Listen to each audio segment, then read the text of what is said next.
about the world of Raashan. There's a graphic above my head, probably. So, some unique elements that help make up the world of Raashan. And the first one is actually one that everyone told me when I first published To Save a World, which I didn't even think about as something that was unique. But it's that elves are my main characters, not humans. I just really like elves. But a lot of my reader feedback from, not just my beta readers, but also just people who bought and enjoyed the book was that, like, they're like, I love that elves are your main characters and that you don't write the elves as humans, because they're not human, they're elves. They have a whole different perspective. They live differently.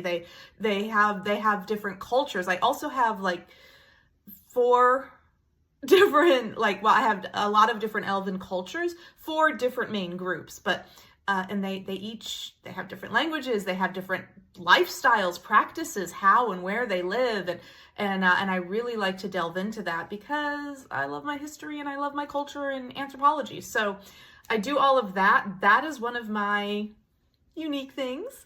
Another is fairies. The way that I write fairies as something else that when I first published The Queen Witch, which The Queen Witch is a fairy, you've got to read it to find out, but we delve a lot into fairy lore of Raashan, and I apparently wrote fairies. One of the reviews I got from, they weren't a book critic, but they were like a popular reviewer. It was 3.5 years ago, and I have forgotten the name of the magazine that reviewed, but they really said, I've never seen fairies written this way before. This is so cool. And that made me happy. And I thought about it and I said, oh yeah, I don't think I've ever read fairies the way that I wrote them. And I'm not going to tell you how I write my fairies. They're very different from other fairies that you've encountered.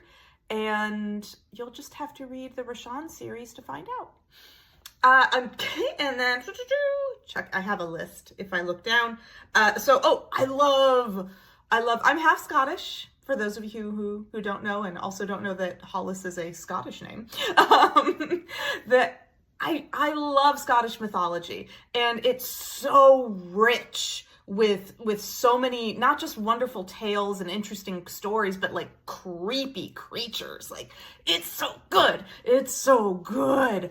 And I love using Scottish mythology as inspiration, even taking things like the Aquisky creatures and things like that, like directly out of Scottish mythology and popping them into the world of Raashan, but also some like legends and creepy stories from Scottish mythology, like the tale of Swami Bean, which from that originated in the 1700s in Scotland, which you can go read the third. You have to read the trilogy, but whatever. But the third book in the Raashan trilogy that's out now, Terror in the World, that centers a lot on that, actually. Extremely inspiring. So I love to do that, and I love to integrate and just do that. And then, portal, portals.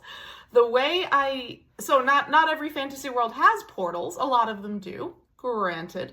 But the way I do portals is actually quite different. Where they lead, who guards them, or, well, more accurately, what guards them, and why, and what their purposes are.